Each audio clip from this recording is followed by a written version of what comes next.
Hello दोस्तों, आप सभी का स्वागत है हमारे ऑनलाइन कोचिंग सेंटर पर।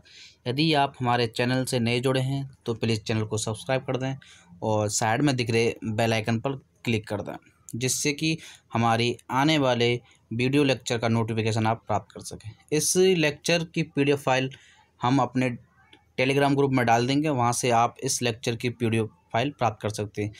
इस टेलीग्राम ग्रुप में ना केवल इस लेक्चर की पीडीएफ फाइल, हमारे जितने भी क्लासेस चल रही हैं कोचिंग पर, आप उन सभी की पीडीएफ फाइल हमारे इस टेलीग्राम ग्रुप से प्राप्त कर सकते हैं। इस टेलीग्राम ग्रुप से जुड़ने के लिए हमने लिंक अपने वीडियो के डिस्क्रिप्शन बॉक्स में डाल रखा है।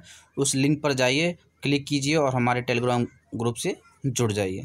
ठीक है, तो शुरू करते हैं दोस्तों आज का लेक्चर। तो दोस्तों, थ्योरी प्लस एमसीक्यू बायोलॉजी वाले बैच में आज का जो हमारा टॉपिक है वो एपीकल्चर है। ठीक है, इससे पहले हम इंट्रोडक्शन बायोलॉजी, माइक्रोबायोलॉजी और मॉडर्न माइक्रोबायोलॉजी टॉपिक पढ़ चुके हैं, जिनके हमने साथ ही साथ एमसीक्यू भी लगा लिए हैं। और आज का टॉपिक रहेगा हमारा एपीकल्चर। एपीकल्चर, ठीक है, यहाँ से एक क्वेश्चन बनने की संभावना रहती है। ठीक है, आसान सा एक क्वेश्चन पूछा जाता है। तो आज हम इस पूरे टॉपिक को कवर करेंगे बहुत अच्छी तरीक़ा से और इसके एमसीक्यू भी देखेंगे। ठीक है, तो आप वीडियो को पूरा देखिए। लास्ट में इस टॉपिक से चाहे जो भी एग्जाम्स ने क्वेश्चन पूछे हैं वो लास्ट में मैं डिस्कस करूँगा, चाहे वो यूपीएससी ने पूछा हो, एसएससी ने पूछा हो या फिर आरआरबी ने पूछा हो। जो भी वनडे एग्जाम में क्वेश्चन पूछे गए हैं एपीकल्चर से, वो मैं आपके साथ लास्ट में डिस्कस करूँगा। पहले हम एपीकल्चर की थ्योरी जानेंगे। ठीक है, तो आज की जो थ्योरी है एपीकल्चर, ठीक है, क्या है देखते हैं।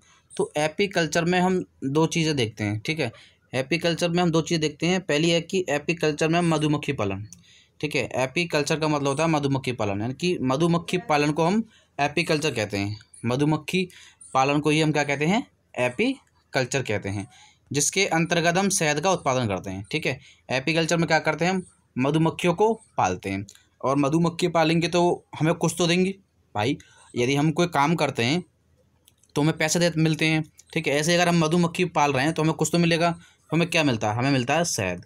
ठीक है, तो क्या हुआ इसका मतलब कि एपीकल्चर में हम मधुमक्खी पालकर शहद का उत्पादन करते हैं। ठीक है, इतनी बात समझ में आ गई होगी कि एपीकल्चर में मधुमक्खियों को पालकर शहद का उत्पादन करते हैं।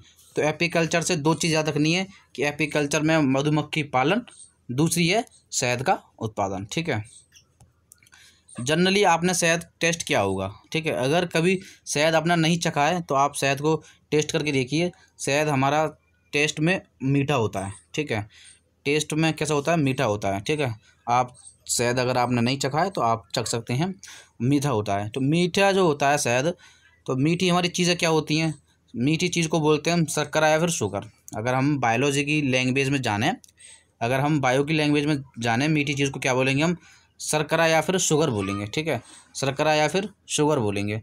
तो जो शहद में जो मीठापन होता है, शर्करा जो शुगर होती है, वो किसके कारण होती है, वो फ्रक्टोज के कारण होती है। ठीक है, याद रखना, फ्रक्टोज कार्बोहाइड्रेट के कारण ही शहद में मीठापन होता है। ठीक है, एक क्वेश्चन वनडे एग्जाम्स में पूछा जाता है कि शहद का प्रमुख घटक कौन सा है। ठीक है, वनडे एग्जाम्स में एक क्वेश्चन पूछा जाता है कि शहद का प्रमुख घटक कौन सा होता है। तो शहद का प्रमुख घटक कौन सा होता है, ठीक है, शहद का प्रमुख घटक कौन सा होता है, तो आप बता दोगे आसानी से कि सर शहद का प्रमुख घटक फ्रक्टोज होती है, जो कि एक कार्बोहाइड्रेट है। और कार्बोहाइड्रेट या शुगर या शर्करा हमारी क्या होती हैं, मीठी होती हैं, जिसके कारण हमारा शहद कैसा होता है, मीठा होता है। ठीक है, नेक्स्ट क्वेश्चन यहाँ से पूछा जाता है कि शहद में क्या क्या होते हैं। अभी मैंने बता दिया शहद हमारा मीठा होता है, तो शहद में मुख्यतः क्या होंगे, यानी कि शहद में कार्बोहाइड्रेट पाई जाएगी, या फिर बोल सकते हैं शर्करा होगी, या फिर ऑप्शन में क्या होगा, शुगर होगा। अगर क्वेश्चन पूछा जाता है कि शहद में मुख्यतः क्या क्या होते हैं, तो आप बता सकते हो शहद हमारा मीठा होता है। अगर मीठा है तो क्या होगी, उसमें कार्बोहाइड्रेट होगी, या कौन सी कार्बोहाइड्रेट होगी, तो आप बताओगे फ्रक्टोज होगी। ठीक है, या फिर ऑप्शन में कार्बोहाइड्रेट ना दे के क्या होगा, शर्करा दिया होगा, शर्करा नहीं दिया होगा तो क्या दिया होगा, शुगर दिया होगा। ठीक है, इन तीनों में से कोई एक ऑप्शन में जरूर होगा, शर्करा होगा, कार्बोहाइड्रेट होगा या फिर शुगर होगा। ठीक है, नेक्स्ट है, आइए हम जान लेते हैं कि कार्बोहाइड्रेट या फिर शर्करा या फिर शुगर कितने टाइप्स के होते हैं। ठीक है, तो कार्बोहाइड्रेट हमारे जो हैं 3 प्रकार के होते हैं। ठीक है, कार्बोहाइड्रेट 3 प्रकार के होते हैं। पहला है मोनोसैकेराइड्स, दूसरे का बोलते हैं हम डाइसैकेराइड्स, या इसका एक नाम और है ओलियो सैकेराइड्स, ठीक है। तीसरा है पॉलीसैकेराइड्स। तो मोनो का मतलब होता है एक, जो हमारा पहला कार्बोहाइड्रेट का टाइप है मोनोसैकेराइड्स, तो उसमें जो मोनो टर्म है, मोनो का टर्म होता है एक, ठीक है। वही हमारा दूसरा डाइसैकेराइड्स है, उसमें डाई का मतलब तो होता है दो, ठीक है। ये तो आपने पढ़े होंगे केमिस्ट्री में, मोनो माने एक, डाई माने दो, ट्राई माने तीन, ठीक है। तो उसी प्रकार से ये यही है। तो मोनो का मतलब एक, डाई का मतलब दो, ट्राई का मतलब तीन होता है, ठीक है। तो जो मोनोसैकेराइड्स कार्बोहाइड्रेट है और जो हमारी डाइसैकेराइड्स कार्बोहाइड्रेट है, ठीक है, अगर हम इनमें टेस्ट में बात करें तो ये टेस्ट में स्वीट होती हैं, यानी कि मीठी होती हैं, ठीक है। और अगर हम नेचर में बात करें तो नेचर में ये हमें न्यूट्रिशन देती हैं, ठीक है। न्यूट्रिशन देती हैं, न्यूट्रिशन मतलब एनर्जी देती हैं, ठीक है।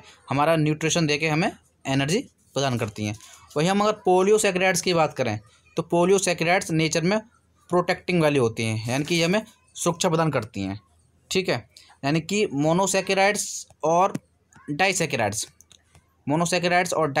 दोनों कार्बोहाइड्रेट हमें न्यूट्रिशन प्रदान करती हैं, यानी कि एनर्जी देती हैं, जबकि हमें पॉलीसैकेराइड जो होती है वो हमें प्रोटेक्टिंग देती है, यानी कि सुरक्षा प्रदान करती है, ठीक है।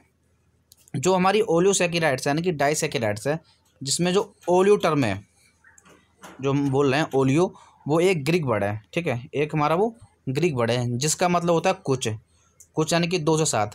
जो डाइसैकेराइड्स होता है वो 2 से 7 श्रृंखला की बनी होती है, यानी कि उसमें श्रृंखला में चेन में 2 या 7 से होंगे, जबकि मोनोसैकेराइड सिंगल चेन वाली होती है, ठीक है। और पॉलीसैकेराइड जो होती है वो कई मोनोसैकेराइड्स के अणुओं से मिलकर बनी होती है, ठीक है। तो यहाँ से क्लियर हुआ होगा कि जो मोनोसैकेराइड्स है वो सिंगल चेन की बनी होती है, ठीक है। डाइसैकेराइड कुछ यानी कि 2 से 7 चेन वाली बनी होती है, और जो पॉलीसैकेराइड्स है वो मोनोसैकेराइड्स की कई श्रृंखलाओं की बनी होती है, अणुओं की कई श्रृंखलाओं से बनी होती है, ठीक। दूसरी बात कि हमारी मोनोसैकेराइड्स और डाइसैकेराइड्स टेस्ट में कैसे होती हैं, स्वीट होती हैं, ठीक है। और नेचर में न्यूट्रिशन वाली होती हैं, यानी कि हमें एनर्जी प्रदान करती हैं, ठीक है। जबकि अगर पॉलीसैकेराइड्स की बात करें तो वो नेचर में कैसे होती हैं, प्रोटेक्टिंग वाली होती हैं और हमें सुरक्षा प्रदान करती हैं। तो मोनोसैकेराइड्स और डाइसैकेराइड्स कार्बोहाइड्रेट हमें एनर्जी देती हैं, ठीक है। मोनोसैकेराइड्स और डाइसैकेराइड्स हमें एनर्जी देती हैं, जबकि पॉलीसैकेराइड्स हमें सुरक्षा प्रदान करती है, ठीक है। आइए इनके एग्जांपल जान लेते हैं। तो मोनोसैकेराइड्स के जो एग्जांपल हैं वो कुछ इस प्रकार हैं, फ्रक्टोज, ग्लूकोज, ये सभी हमारे मोनोसैकेराइड्स के एग्जांपल हैं, ठीक है। आइए अब जानते हैं डाइसैकेराइड्स के एग्जांपल। तो डाइसैकेराइड्स के एग्जांपल होते हैं सुक्रोज, चीनी, लैक्टोज, ठीक है। ये कुछ हमारे डाइसैकेराइड्स या फिर ओलियोसैकेराइड्स के एग्जांपल हैं, ठीक है। अगला है हमारा पॉलीसैकेराइड्स। तो सेलुलोज और काइटिन ये हमारे पॉलीसैकेराइड्स के एग्जांपल। अगर आपसे पूछा जाए कि काइटिन कौन सी प्रकार की कार्बोहाइड्रेट है, मोनोसैकेराइड्स, डाइसैकेराइड्स, ओलियोसैकेराइड्स या फिर पॉलीसैकेराइड्स, अगर आप हमारे लेक्चर को देख रहे हैं तो आपको पता होगा कि जो काइटिन होती है वो पॉलीसैकेराइड्स कार्बोहाइड्रेट होती है, ठीक है। तो ये तो रहे इनके एग्जांपल। नेक्स्ट है दोस्तों जो हमारी सेलुलोज है, जो कि एक पॉलीसैकेराइड्स कार्बोहाइड्रेट है, ठीक है। जो कि एक पॉलीसैकेराइड्स कार्बोहाइड्रेट है। ये जो है प्रकृति में पाए जाने वाली सबसे प्रचुर मात्रा में शर्करा है, यानी कि शुगर है, कि नेचर में पाए जाने वाली सबसे प्रचुर मात्रा में शर्करा यानी कि शुगर है, ठीक है। तो आप ये क्वेश्चन याद रखें, ये बहुत बार क्वेश्चन पूछा गया है कि प्रकृति में पाए जाने वाली सबसे प्रचुर मात्रा में शर्करा या शुगर कौन सी है, तो आपका ऑप्शन होगा सेलुलोज, ठीक है। प्रकृति में पाए जाने वाली सबसे प्रचुर मात्रा में शर्करा या शुगर कौन सी है, तो वो क्या है हमारी सेलुलोज, ठीक है। एक क्वेश्चन और पूछा जाता है कि लाल सागर का रंग लाल किसके कारण होता है, लाल सागर का रंग लाल किसके कारण होता है, ठीक है। लाल सागर का रंग लाल किसके कारण होता है, तो वो रेड एल्गी यानी कि लाल शैवाल के कारण होता है, ठीक है। याद रखना, लाल सागर का लाल रंग जो है वो रेड एल्गी यानी कि लाल शैवाल के कारण होता है, ठीक है। तो इससे रिलेटेड आइए हम देख लेते हैं क्वेश्चन। हमने जो इसमें क्वेश्चन लिए हैं वो एसएससी से लेके आरआरबी, ठीक है, और यूपीएससी तक के हमने क्वेश्चन कवर कर रहे हैं। यानी कि हम जो इस बैच में क्वेश्चन पढ़ा रहे हैं वो चाहे एसएससी का क्वेश्चन हो, आरआरबी का हो, ठीक है, किसी भी वनडे एग्जाम्स का हो, वो हम सभी इसमें कवर कर रहे हैं टॉपिक वाइज, ठीक है। तो ये जो क्वेश्चन है कुछ इस प्रकार है कि शहद का प्रमुख घटक है। क्वेश्चन इस प्रकार है, शहद का प्रमुख घटक है, ठीक है, शहद का प्रमुख घटक पूछ रहा है। और ये जो क्वेश्चन है यूपी पीसीएससी 2002 में पूछा गया है। यूपी पीसीएस ने 2002 में पूछा है, ठीक है, यूपी पीसीएस ने 2002 में पूछा है कि शहद का प्रमुख घटक है। तो इसको ऑप्शन दे रखे हैं, option A glucose, option B sucrose, option C maltose और ऑप्शन डी है फ्रक्टोज, ठीक है। क्वेश्चन यूपी पीसीएस ने पूछा है 2002 में कि शहद का प्रमुख घटक क्या है, और इसके ऑप्शन दे रखे हैं हमें, option A glucose, option B sucrose, option C maltose और ऑप्शन डी फ्रक्टोज, ठीक है। अभी मैंने बताया था आपको, जब मैं एपीकल्चर स्टार्ट किया था तभी बताया था मैंने कि शहद का जो प्रमुख घटक है वो हमारा क्या होता है, फ्रक्टोज होता है, जिसके कारण हमारा शहद क्या होता है, मीठा होता है, ठीक है। तो इसका राइट आंसर क्या हो जाएगा, इसका राइट आंसर हो जाएगा ऑप्शन डी फ्रक्टोज। दोस्तों नेक्स्ट क्वेश्चन है कि निम्न में से किसके लिए मधुमक्खी प्रयोग में लाई जाती है, ठीक है, निम्न में से किसके लिए मधुमक्खी प्रयोग में लाई जाती है। और ये क्वेश्चन एसएससी ने 2012 में पूछा है, ठीक है, ये क्वेश्चन एसएससी ने 2012 में पूछा है कि निम्न में से किसके लिए मधुमक्खी प्रयोग में लाई जाती है। तो ऑप्शन इसके इस प्रकार हैं कि ऑप्शन ए दे रखा है इसमें रेशम कीट पालन, ऑप्शन बी दे रखा है मधुमक्खी पालन, ऑप्शन सी दे रखा है उद्यान कृषि, ठीक है, और ऑप्शन डी दे रखा है मछली पालन। तो हमने जब एपीकल्चर स्टार्ट किया था तो क्या था, तो हमने स्टार्टिंग में बताया था कि एपीकल्चर में हम मधुमक्खी को पालते हैं और मधुमक्खियों से शहद का उत्पादन करते हैं, ठीक है। तो यानी कि मधुमक्खी का पालन, ठीक है, यानी कि निम्न में से किसके लिए मधुमक्खी प्रयोग में लाई जाती हैं, तो इसमें हो जाएगा मधुमक्खी पालन, यानी कि एपीकल्चर, क्योंकि इसमें हिंदी में दिया है मधुमक्खी पालन। अगर ये इंग्लिश में देता ऑप्शन तो यहाँ पे मधुमक्खी पालन की जगह एपीकल्चर लिखा आता, ठीक है। तो आप हिंदी और इंग्लिश में कंफ्यूज ना हो। अगर मधुमक्खी पालन दे रखा है तो बहुत बढ़िया, आप बता ही दोगे। अगर यहाँ मधुमक्खी पालन लिख के एपीकल्चर देता तो आप फिर भी बता देते कि एपीकल्चर का मतलब होता है मधुमक्खी पालन, ठीक है। नेक्स्ट क्वेश्चन है शहद में मुख्यतः होते हैं। ये क्वेश्चन एसएससी ने 2002 में पूछा है, ठीक है। क्वेश्चन पूछा है शहद में मुख्यतः होते हैं, और ये क्वेश्चन एसएससी 2002 में पूछा गया है। तो इसके ऑप्शन दे रखे हैं, option A protein, option B दे रखा है कार्बोहाइड्रेट, ऑप्शन सी दे रखा है वसा और ऑप्शन डी दे रखा है विटामिन, ठीक है। तो एसएससी ने 2002 में क्वेश्चन पूछा है कि शहद में मुख्यतः होते हैं, ठीक है, और इसके ऑप्शन इस प्रकार हैं, option A protein, option B carbohydrate, option C वसा और ऑप्शन डी विटामिन, ठीक है, ऑप्शन डी विटामिन। अभी हमने बताया था कि शहद में जो है मुख्यतः क्या होते हैं, कार्बोहाइड्रेट कह लीजिए आप, या फिर आप शर्करा कह लीजिए, या फिर शुगर कह लीजिए, ये सभी हमारे शहद में पाए जाते हैं। तो इसका राइट आंसर क्या हो जाएगा, ऑप्शन बी कार्बोहाइड्रेट, ठीक है। यानी कि एपीकल्चर से जितने भी क्वेश्चन वनडे एग्जाम से पूछे गए वो सभी मैं लेकर आया हूँ, और वो सभी हम यहाँ पर कवर कर रहे हैं, ठीक है।